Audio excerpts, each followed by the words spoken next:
బిడ్డ పుట్టిన తర్వాత ఆరోగ్యంగా బిడ్డ పుట్టిన తర్వాత ఆ తల్లి చాలా సంతోషపడుతుంది కదా.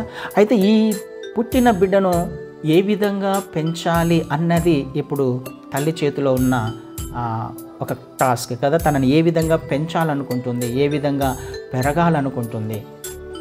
మనం కూడా ఈ సంవత్సరము మనం ఒకవేళ ఆరోగ్యంగా ఉన్నాము అని అంటే మన గతంలో చేసిన తప్పులన్నిటి నుంచి కూడా, గతంలో చేసిన పొరపాట్లన్నిటి నుంచి కూడా మనము తిరిగి ఆయన వైపు వాటన్నిటిని విడిచిపెట్టి తండ్రి వద్దకు రావడానికి ఒకవేళ ప్రయత్నం చేస్తే ఇప్పుడు ఫ్రెష్గా మన ఆత్మీయ జీవితాన్ని జీవించడానికి ప్రయత్నం చేద్దాం. క్రైస్తవ జీవితం అనేది ప్రతి సమయంలో కూడా, ప్రతి సందర్భంలో కూడా న్యూ బిగినింగ్గా మనం చెప్పవచ్చు.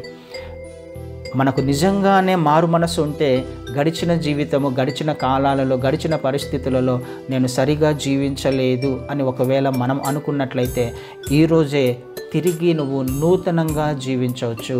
నూతనంగా ఆయన వద్దకు వచ్చి గోజారినప్పుడు నూతనమైన మార్గంలో ఆయన నడిపించడానికి ఇష్టపడుతున్నాడు. గతాన్ని ఆయన మర్చిపోవడానికి ఇష్టపడుతున్నాడు. ఈ రోజు నుంచి ఫ్రెష్గా నిన్ను నడిపించడానికి ఆయన ఇష్టపడుతున్నాడు. ఆ బిడ్డను తల్లి ఎలా పెంచుతుందో దేవుని చిత్తమైతే మనం వచ్చే వారం నుంచి నేర్చుకునే ప్రయత్నం చేద్దాం. దేవుడు మన నుంచి ఏం కోరుకుంటున్నాడో వచ్చే వారం నేర్చుకునే ప్రయత్నం చేద్దాం. కాబట్టి తిరుగుదాము ఆయన వైపు. ఈ సంవత్సరము ఆయన మన పట్ల ఉన్నతమైన ప్రణాళిక కలిగి ఉన్నాడు. చచ్చిపోయిన స్థితి ఉంటే తిరిగి బ్రతుకుదాం. ఏ ఏరియాలలో మనం చచ్చిపోయామో ఆత్మీయంగా, ఎక్కడ బలహీనంగా ఉన్నామో అక్కడ ఈ సంవత్సరము బలపడడానికి ప్రయత్నం చేద్దాం. దేవుని ఆశీర్వాదాలను, దేవుని చిత్తాన్ని, దేవుని మార్గాన్ని కనుక్కొని కనాను వైపుగా మన ఆత్మీయ ప్రయాణము, పరలోకం వైపుగా మన ఆత్మీయ ప్రయాణాన్ని జీవించే ప్రయత్నం చేద్దాం. అట్టి కృప దేవుడు నీకు, నాకు, మనకు అనుగ్రహించును గాక. ఆమేన్.